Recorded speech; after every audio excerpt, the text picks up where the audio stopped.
चतुर्थ श्रेणी पिला माने तुमको आज द्वितीय पीरियड को स्वागत। तुमने जानिछ आमे आज चतुर्थ श्रेणी थिबा टिकी टिकी कविताटी आवृत्ति करिबा। एई कविताटी लेखसंती पंडित गोदावरीश मिश्र। से कवितारे बुझाइछन जे टिकी जिनस क्षुद्र जिनसर किपरि महत्व अछि ताहे कवितारे वर्णना करा जायछि। आमे आज ए कविताटी आवृत्ति करिबा। मन देई सुनो, घरे जाइकी अभ्यास करिवो।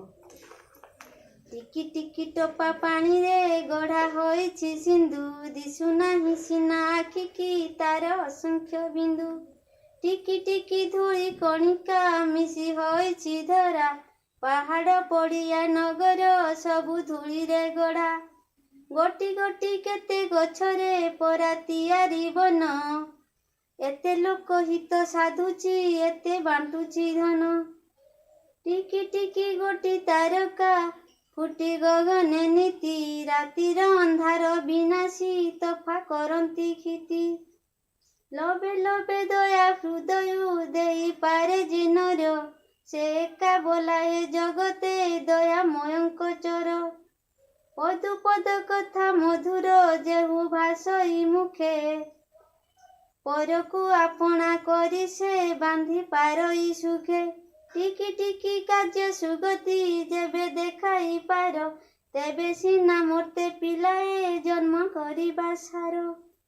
तुमने वर्तमान मो सहित कविताटी आवृत्ति कर। टिकी टिकी टोपा पानी रे गढ़ा होइछि सिंधु, दिसु नाही सिना आखि की तार असंख्य बिंदु। टिकी टिकी धूଳି कणिका मिसी होइछि धरा, पहाड़ पड़िया नगर सबु धूଳି रे गढ़ा। गोटी गोटी केते गछरे परा तियारी बन, एते लोक हित साधुची एते बांटुची धन। टिकी टिकी कोटी तारका फुटी गगने नीति, रातिर अंधार विनाशी तफा करंती खिति।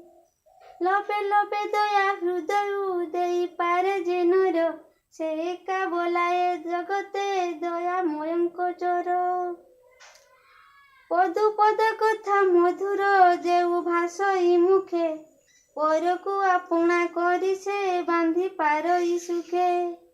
टिकी टिकी कार्य सुगति जेबे देखाई पार, तेबे सिना मोते पिलाए जन्म करिबा सार। पिला माने आज एतिकी थाउ। आमे परवर्ती पीरियड रे आर पृष्ठभूमि सारांश और अन्यान्य विषय आलोचना करिबा। बुझिलो? घरे मन देई पाठ पढ़िबो।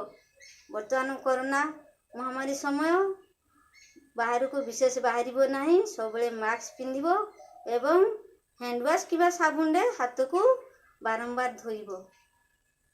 हौ धन्यवाद।